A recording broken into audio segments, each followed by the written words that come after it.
Kuna vijana hapa, ngoja tuwasikilize wanasema nini. Hawa ni vijana wa Kizanzibar ambao walikuwa nasifia sana mambo ya ulawiti. Hebu tuwasikilize. Ponera kwa kutuheshimisha Wazanzibari, kwa sababu ilikuwa kila siku wabongo wanatucheka, Wazanzibari wala uroje, Wazanzibari. Ponera, umetuheshimisha baba, ponera. Na salamu zao sasa tunaambia tunakujengea sanamu ponera pale bandarini, watu wakishuka tu wakuone mwanamme ponera.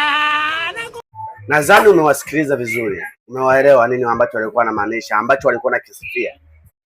Biblia takatifu inasema katika kile kitabu cha Warumi ile sura ya kwanza kuanzia mstari wa 27, kama walivyokoswa kuwa na Mungu katika fahamu zao, naye Mungu aliwaacha wafate tamaa zao, nao wanaume wakavunjiana heshima miili yao, wakauacha utukufu wa Bwana. Hawa ni vijana ambao wanashabikia mambo ya ulawiti na ushoga. Sikiza juu ya mwanaume mmoja wa Kizanzibar ambaye amemlawiti kijana mmoja wa Bongo. Mimi sishabiki, ila ninatoa onyo.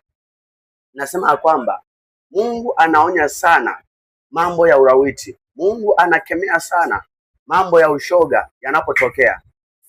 Sasa wewe unaponyanyua mdomo wako na kuanza kusifia na kupongeza mambo ya ulawiti, unaenda kinyume na Mungu. Kwanza wewe ni Muislamu ambaye wewe unaswali swala 5 kwa siku, na pia na sasa hivi upo katika mfungo wa Ramadhani.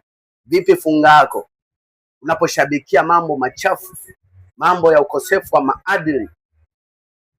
Mungu anaumia anapoona watu wake wanaangamia, wanapoingia katika uovu, wanapoingia katika yafatisha mambo ya dunia na anasa za dunia, anakasirishwa.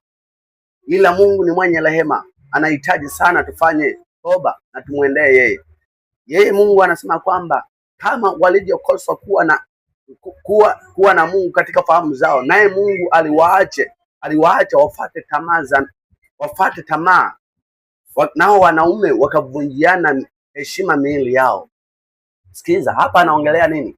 Anaongelea usagaji na pia anaongelea ushoga.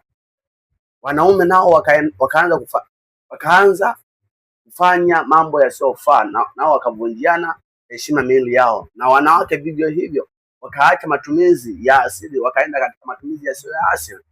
Kwa hiyo Mungu ni mwenye rehema, anataka tufanye toba ili tusije tukaingia katika ile siku ya hukumu.